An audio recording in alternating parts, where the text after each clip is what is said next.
because I know they just frustrated about the situation and not about me. And I have developed this ability to understand them. So, hi everyone! I'm Tata. And I'm Roxy, and welcome back to From Kayo to Keyboard, where we share real VA stories, no filter, no sugarcoat, just real growth. Okay guys, since pasimula pa lang ang Women's Month, today's episode is very special kasi we're talking about the role na literally every business needs. Yes, and that is customer service. The frontliner, the problem solver, the hi, how can I help you today? Hero. Hi, how can I help you You're today? happy. How Ang pagano today? talaga. Okay, ito yung mga VAs talaga na they don't get enough credit. Kasi mapa-happy man o mapa-angry man si customer, mapa-confuse man yan, kahit ano. Laging ang reaction nila is, I want to speak to your manager type of vibe, di ba? Psychologist Yes. ba tong mga totsi? God. Ako, alam mo, feeling ko hindi ako pwede maging customer service talaga kasi aawayan ko yung papatulan ko yung yung client. Same, hindi ko gusto yung ang sama, iba pag pick up ko pa lang ng phone, ang sama-sama kaagad ng energy, pero we have a guest who knows exactly yung feeling na yon. So, let's welcome our CSVA superstar, JM. Hi JM, kamusta? And welcome to the podcast. Hello po, good afternoon. Afternoon. So, JM, before anything else, please introduce yourself to our viewers. Who are you? Where are you from? And give us like a fun fact tungkol sa'yo and sa pagiging CSVA. Okay. Hello everyone. I'm Joanna May and you can call me JM. That's my nickname. And I work as a customer service virtual assistant with VA Masters. And I've been in customer service for almost 3 years. I started in a BPO company handling retail accounts. And last year, I transitioned to working from home, supporting retail and home maintenance service-based businesses. And I am born in Caloocan and I'm raised wherever I was raised.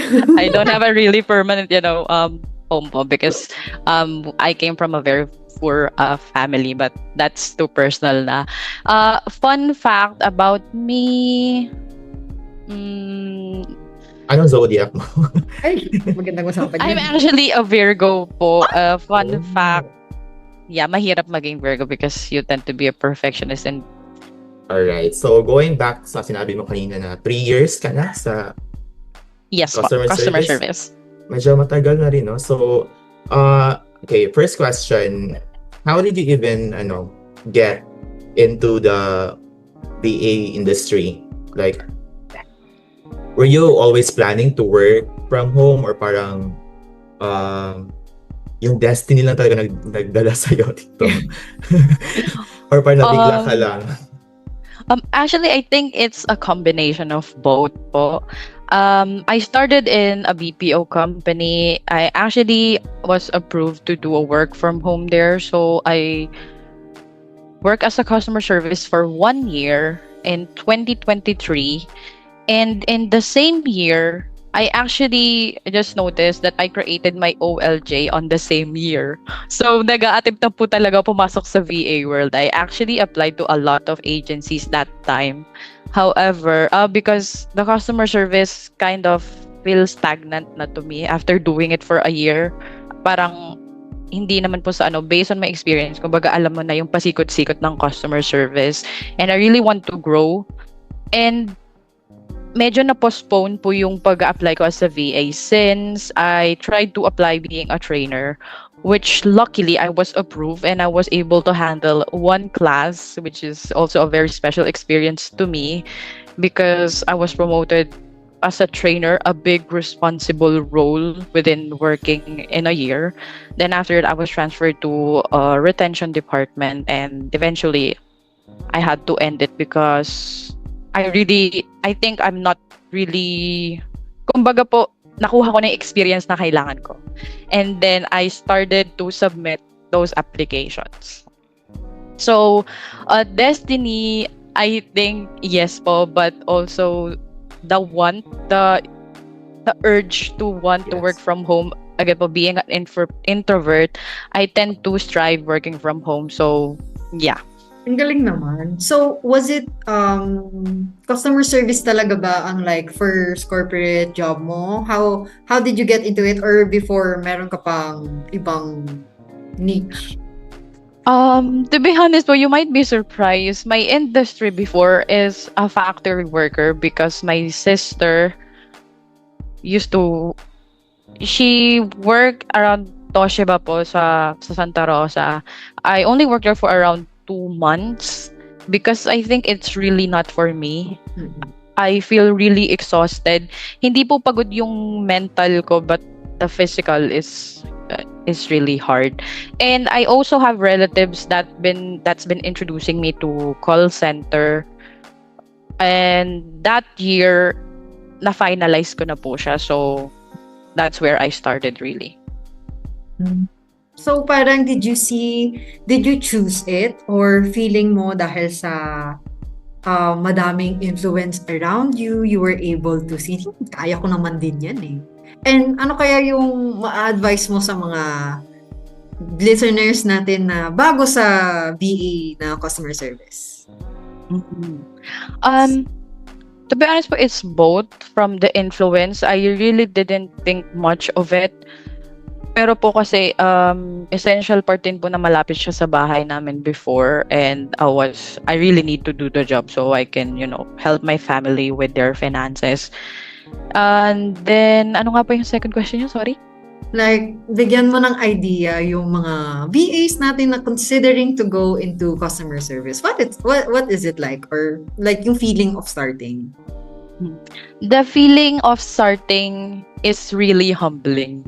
Yun lang po yung masasabi ko. Because working as a BPO call center and switching to VA are really different. Based on my experience po kasi sa BPO company ko, by the way, isang company lang po to. I don't know if it applies to all.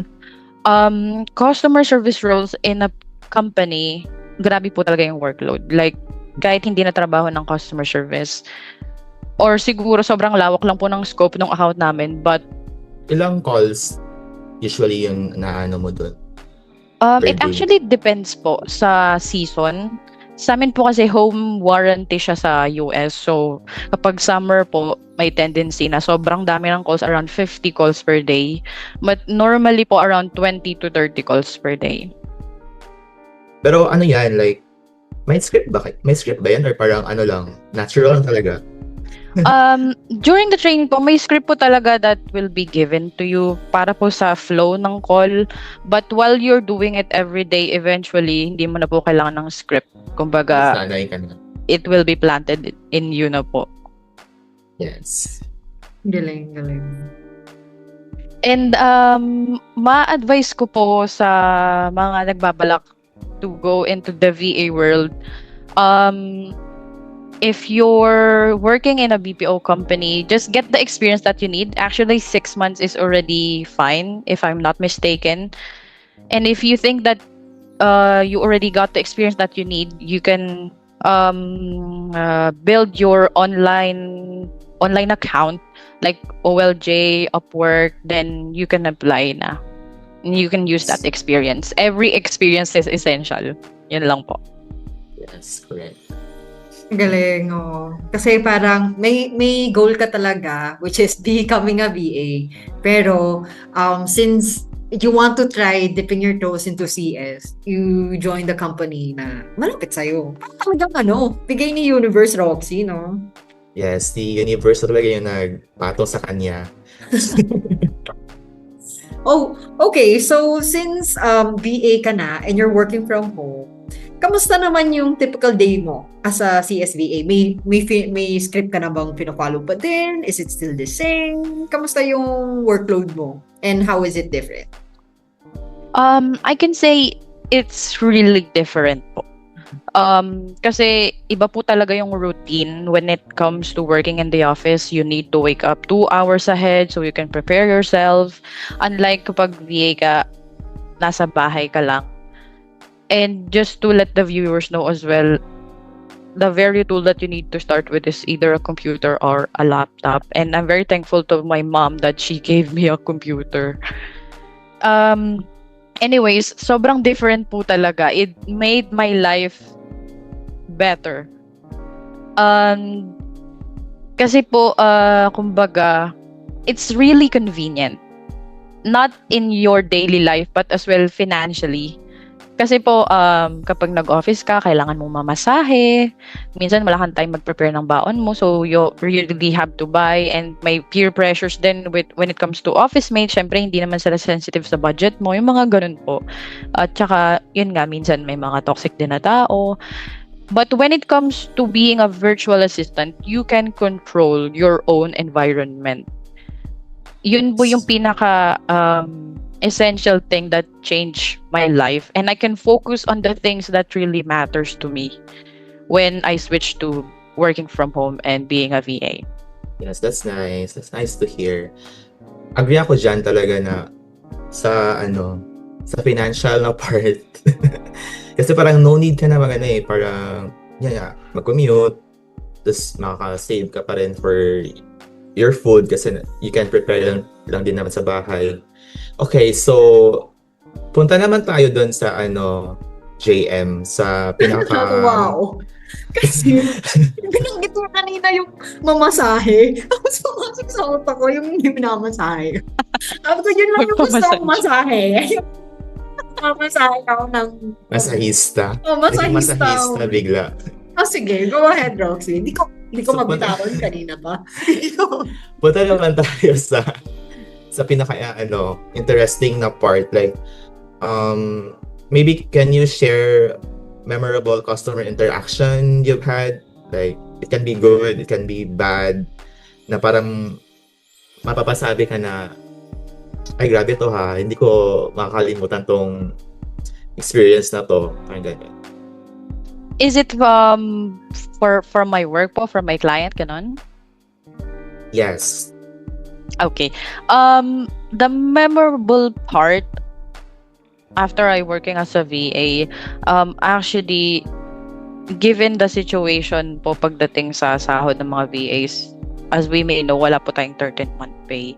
But, I mean, given the salary, it's totally fine. But, we're actually surprised that our client gave us like a bonus last Christmas, and we're really grateful for him because he took his time and gave us kind of that token of appreciation.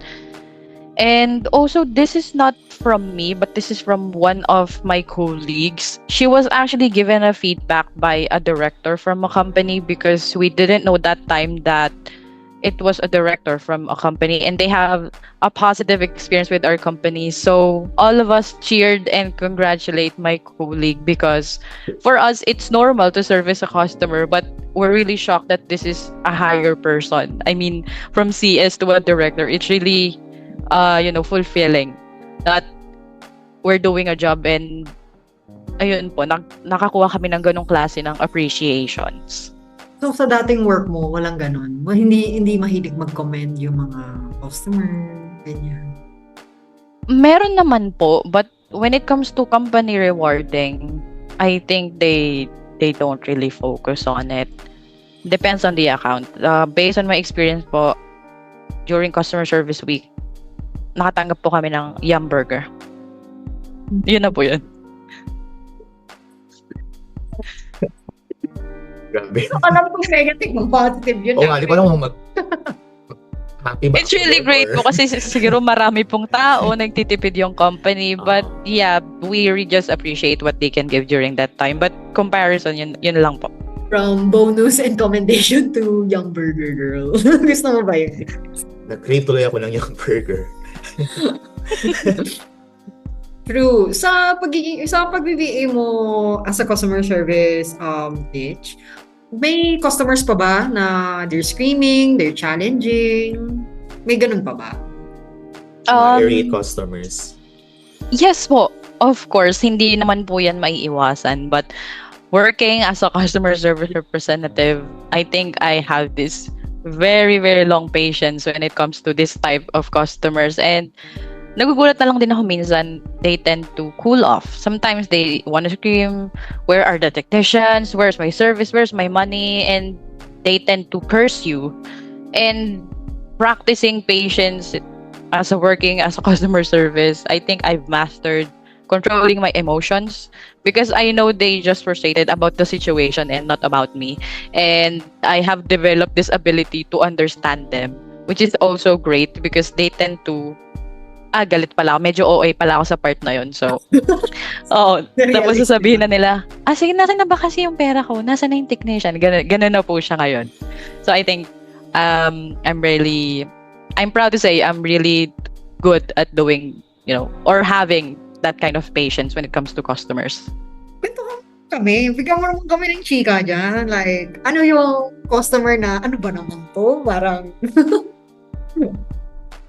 To be honest po, para sa akin, yung medyo challenging na part sa customers is tawag po sila ng tawag. Like, kakakausap lang namin sila a few minutes ago and tatawag na naman po sila with the same kind of issue, knowing na we are working as an emergency line.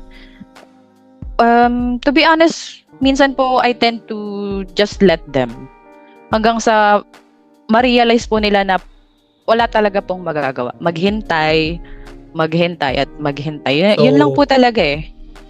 So may mga na parang mga tawag dito, curses, mga masasakit na words talaga. Yes po. Meron po talaga. Kasi Minsan, may mga friends akong na-experience nila na sinabihan silang tawag dito, mga dumb, mga ganon. meron po talaga. And to be honest, to be transparent po, meron po sabihin, papasunod nila yung bahay mo sa Pilipinas, mga ganun po type of curses from my curses previous pala eh. company. Grabe Oh. naman. Grabe naman yun. Pero wala kang parang one customer in mind na, grabe talaga yung customer na yun. Ano ba naman yan? Wala kang ganon. Marami po, to be honest, hindi ko na maalala, but I can't forget this scenario na nagpapakancel. This is from my BPO experience. Nagpapakancel po sila ng warranty. Then, syempre, I try to give them discounts, something like that, kasi hindi na po nila mabayaran yung account nila. And they told me that they will gonna sue the company and me. I think lumabas po yung pagkamaldita ko dito because I told them that how can you afford an attorney if you can't afford to pay our contract? Doon po medyo nag-overlap yung pag-work ko kasi medyo na personal na ako kaya ginanon ko na rin siya. Yun, galit na po siya. So, wala, kinancel ko na lang po yung account niya. Feeling ko, every customer service BA talaga, dapat mataas talaga yung patience. Oo. Opo. Kasi parang ang hirap hindi ako pwedeng maging talaga. Be. Hindi, na-try ko. Na-try ko dito sa Pilipinas. First time ko kumuha ng Ako, Tapos yung mga pamahamak Pilipino. ko yung company ko. Yung mga, alam mo yun, i-approach ako kaagad ng negativity. Siguro back then, hindi ko talaga kaya. Ngayon, parang ayoko na lang. Kaya ko na. Parang ayoko. Parang hindi ko pinipili. So, Roxy, let's move on to skills and growth. Alright, so talking about skills and growth, JM, what skills do you think every CSBA needs to survive and thrive? Unang-una po sa lahat is patience. Yun po talaga. Gagawa yung patience na yarn. How do you stay calm? Parang ganon. I think you also need to work personally on yourself on how to control your emotions because it will not just apply to customer, it would also apply to real life. I mean, di may iwasan, we tend to have misunderstanding with other people. So I think learning to control your emotions, specifically like breathing techniques, meditation, mga exercises po. So you can just tend to paano ba yun? Papasukin mo po dito sa kabila, then hayaan mo na lumabas sa kabila. Hindi mo siya iti-take personally. Kumbaga, magiging resilient ka po with those kind of situations because working as a customer service, sila po yung bread and butter of the company. I mean, without them, the company is basically dead. That's why it's really essential as working as a customer service to work on controlling your emotions din po. Agree ako dun sa sila yung parang bread and butter talaga sa agency. So, aside from patience pa, may ibang skills pa.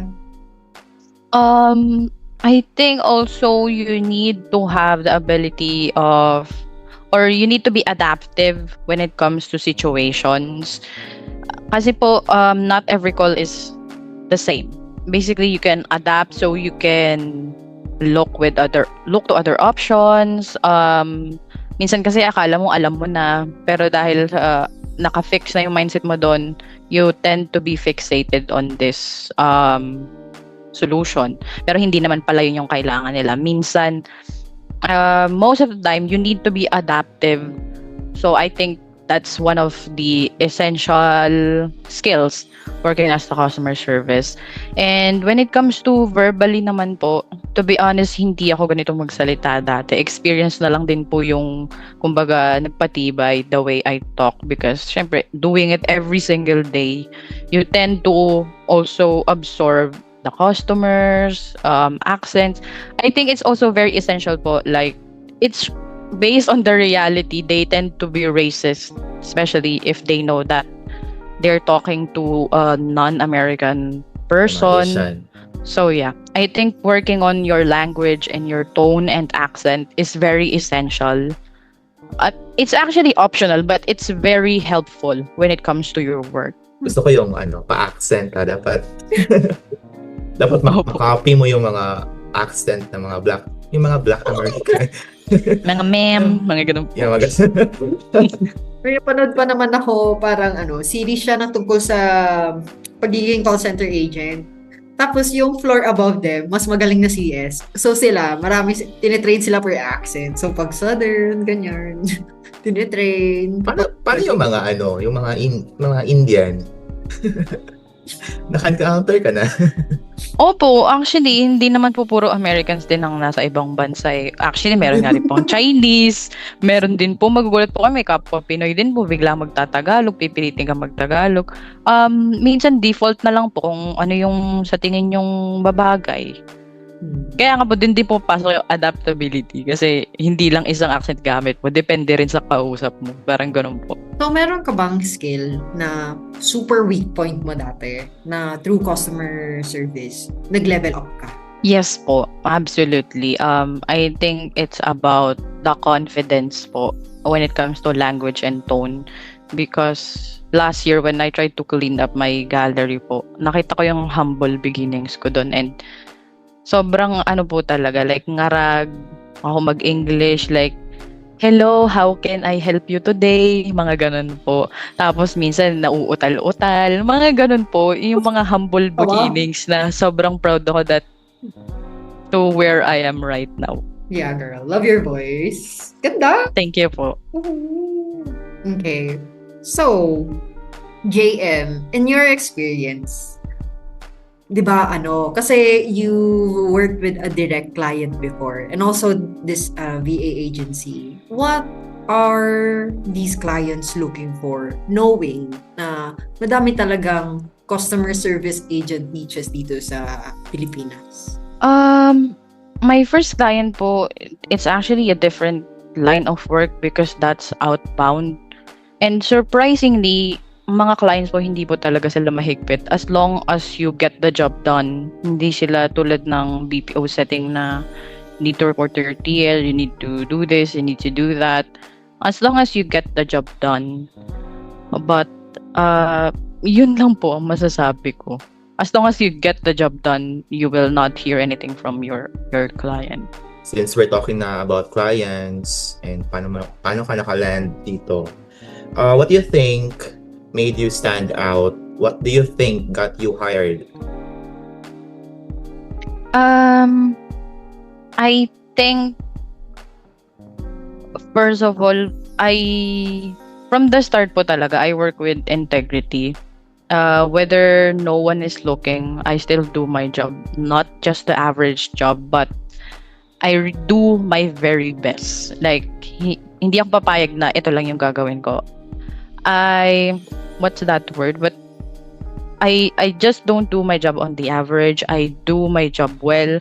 And also, for example, I can ask my clients, what is this? How can we do this? But for me personally, if I know my client is busy, I just do it myself because since we're working from home, we all have the resources that we need. And during the training, nandiyan na yung resources na kailangan mo. So, it's just like a matter of common sense to know about it.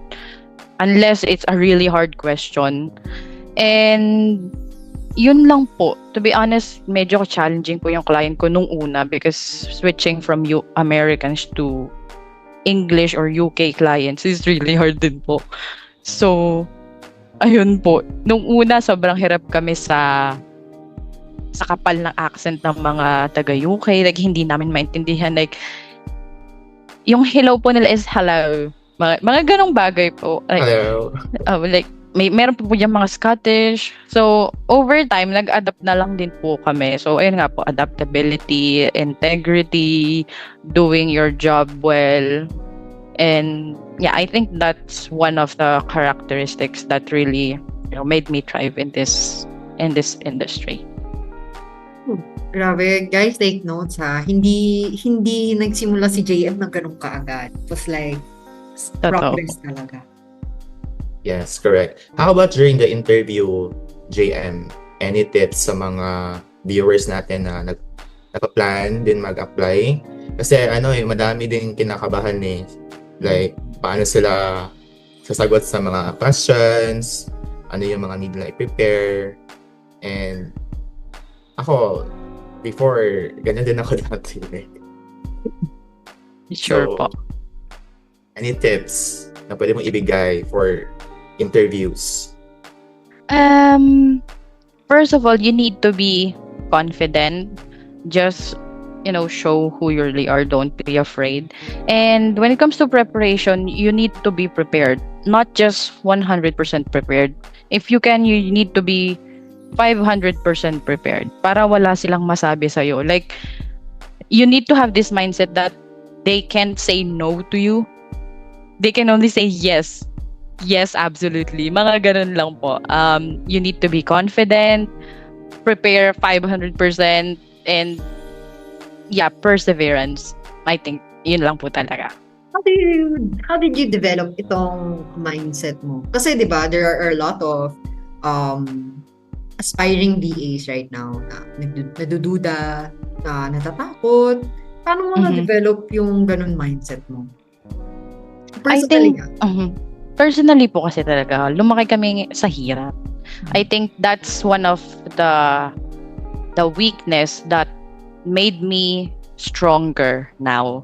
And personally po, in my personal channel, if that's fine, I am actually uploading now the 7 things that I did to make my mind shift like this. To be honest, I used to be a chronic overthinker, negative thinker, sobrang nega ko po talaga. And since I've done these things, it has now made me it made me a matured person na po talaga. And also experience po. And personally, since lumaki ka po sa hirap, you tend to really appreciate what you have, kahit ano pa yan. Yes. Kahit nga po sobrang liit lang ng sahod, as long as it's making you survive, it's totally fine. Kumbaga, wala kang panahon mamili. Because pag nandun ka na, parang medyo nakakatakot siya kasi you really not know what will happen. Pero pag nandun ka na pala, ganito lang pala. Parang ganun po. Kumbaga na-survive ko na yung hard times. Kaya I'm really glad that I'm in this position of my life right now. And for our viewers na still on the podcast, JM is actually starting her content creator fantasy. So girl, if you want to plug, go ahead. Feel free lang. Tapos, sinabi mo lumaki ka sa humble beginnings. Opo, like, totoo. how humble, if it's okay for you to share. Absolutely po, no problem. Kami po yung family, my childhood is happy, but it's really, really poor. Like, kami po yung pamilya na walang sariling bahay, palipat-lipat ng bahay. And kami po yung tipo na lumaki yung pang-ilaw is gasera lang. Pati po yung mga basic needs is wala po talaga. Naranasan po namin mag-ulam ng asin. Alam po yan ng kapatid ko, ng pinsan ko, and everyone close to us. And Pero yung mga ganong bagay po. Yung family mo is kompleto pa, like mom and dad mo. Hindi po. They separated when I was 3 or 4, I think. Lumaki po kami sa lolo namin. So, that's one of my, ayun nga po, kumbaga, really humble beginnings po talaga. Ngayon, girl, look at you in more than survival mode. Kasi you're even sharing how you were able to overcome yung mindset ng ganun. Kasi ang dami kong narinig na story. Like, the root ng trauma nila is always, wala silang makakain sa isang araw. And from that day, nagbago sila totally. And I can just see yung shift mo and your passion for sharing your story with us. Yeah. Thank you po. Sobrang touching, and honestly, the fact that JM is here now sharing her story proves na kaya rin natin to. Kaya mo rin. Totoo po. Yeah. If you're curious about the steps that I did, you can always watch on my TikTok, which is Simplified by Jo. Sige, yeah, share mo mamaya lahat ng social media mo, where they can follow you, where they can hear your advice. Sure Okay. po. So let's go rapid fire round before we end, and these are just like fun questions. So rules, Roxy, go ahead.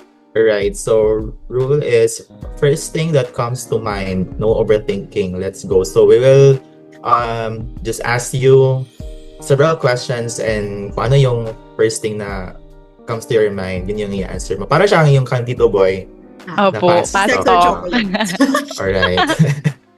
Parang walang So- ganun dito. Okay, question Sure number po. 1. Tata, ano yung question number 1? Okay, JM. Worst customer excuse na narinig mo ever? I don't have money. Ano mukha Okay, niyo so- sa tawag Go, Roxy. Okay, next question. One word to describe CS work. Fulfilling. Coffee or tea while working? Tea. Bakit ako coffee? Pumixay na pa talaga. Mag Saturdays po nagko-coffee, di po kasi yung makatulog pag coffee. Okay, sige, go. Favorite thing about being a VA? Convenience. So, if CS work was a movie, anong genre ng movie na to? Ooh, that's kind of a hard question. Wala po ako nakikitang medyo nagmamatch, or baka di ko pa lang siya napapanood, so I think I'll pass on that question muna. Gusto ko sana rom-com. Pero sa bahay nga pala ako nag-work. Diba? Okay, next. Feel ko horror. Horror. One tool or app you can't live without. ChatGPT po. True, correct. Best friend natin. That's right. Totoo po. Knows my deepest, darkest secrets. Every time reply yung ex ko, alam niya kung anong sasabihin. Alam niya kung anong sasabihin ko dapat. Totoo. Umabot nga ako sa point na parang nahingi ako ng advice kay ChatGPT, be. Girl, sobrang great advice niya. Yung tipong, wag mo akong anuhin, no? Wag mo akong... Tapos parang Sugarcoat. parang kinompare ko siya, it coming from a real, talaga, person, and yun. So, anong next question? Okay, last rapid fire. Dream client industry. Ano yung business yung love na love mo, dapat love na love mong ECS for? I think my current company po, it's from UK po. It's really great. The client is great. Colleagues are great. The pay is great. So everything is great po, basically. Oh, happy for you, girl. Thank you po. Yes, thank you so much, GM, for answering the rapid fire question. It was fun to hear your stories, and thank you so much for being here today. Sobrang inspiring ng story mo, and I know maraming nanonood na may encourage sa, yun nga, story mo na. Yes, girl, thank you for your time, your energy, and una sa lahat, for your authenticity. Yes, we are so proud of you. Kaya, if you want to leave a closing message for our viewers, please feel free to do so and share also yung mga social media mo since content creator ka. Saan ka ma-reach ng aming viewers? Hello po. If you're dreaming of something, don't let excuses stop you from doing the things that you really want. And always show gratitude to God. And I think yun lang po yung pinaka-essential things that I need to say. You can always watch my videos on TikTok. My username is Simplified by Jo, where I shared my journey and the exact things that I've done to shift my mindset better. So you can improve your life too. So yun lang po. Alright. So, take note na Simplified by Jo. Ang ganda. Right. Opo. Para ma-simplify mo yung life mo. Yes. So, and to everyone watching, customer service might sound simple, but it's actually one of the most valuable skills you can have as a PA. Yes. And lahat ng business kailangan ng isang CS agent because sila talaga ang tunay na nagsasolve ng problems. Tapos, kahit anong problema pa yan, lagi silang nakangiti kahit sa chat. Yeah, so if you're thinking about starting your VA journey, customer service is an amazing entry point. Yes, and if you are interested in working with international clients who actually value your skills, You have to check out VA Masters, link in the description below.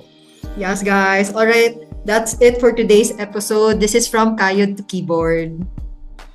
Yes, see you in the next one. Bye. Bye.